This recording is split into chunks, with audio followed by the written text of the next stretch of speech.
Hello, welcome back to another one of Zug's guides on Broadside Gaming. So today we're having a look at the Shade, and we're going to be having a look at my general purpose kind of frontliner Shade build. So the sort of general ins and outs of the build are Bleak Vigor, Cruelty, Assassin, Vanish, Blood Drinker, and Cloak of Mists. I know there's quite a lot of controversy still around Cloak of Mists or Cloak of Pain. I just find Cloak of Mist works better for this. And people don't like... I've seen a lot of people say they don't like Vanish. But honestly, this keeps you alive 90% of the time. Especially if you're hitting all of the breakpoints. So, please take Vanish. It's very good. So, with this build, you can use the Sword and Dagger, the Spear, the Moonfire Bow, the Longbow, or the Javelin. And my current setup is obviously Spear and Moonfire Bow, just because I like them. And I'll show you what the stats are. So on the Spear, we're using Crit Chance, Block Cost, and Swift Slaying. On the Moonfire Bow, Power versus Infantry, Power versus Skaven with Barrage. On the Necklace, pretty standard, Health, Block Cost, and Bark Skin. On the Charm, Power versus Infantry, Crit Power, and Concoction. And as I said on a lot of my other videos, you can pretty much use whatever trait you want on this. So Decanter, Proxy, Concoction, whatever you fancy. I just generally use Concoction. And the Trinket, it's always the same. It is always Curse Resistance, Crit Chance, and Shrapnel. And as I always say, if you're doing Cataclysm, change the Curse Resist to Stamina Recovery.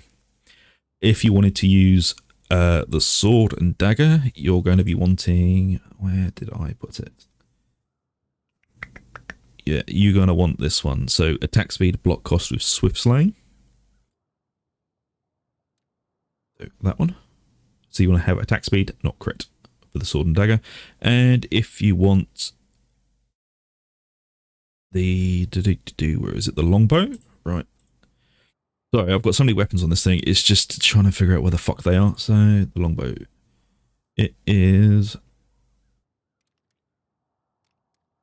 well, I don't have one currently tuned to her, but if you wanted to use the Longbow, it is Power versus Skaven and Power versus Infantry, and the Charm is Power versus Infantry and Crit Power. And if you wanted to use the Javelin, it is...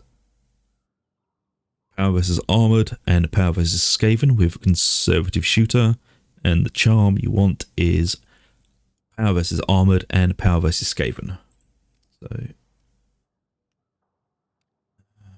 many fucking charms. So this would be the Javelin build. So Power versus Armoured, Power versus Skaven, and the Charm is Armoured and Skaven.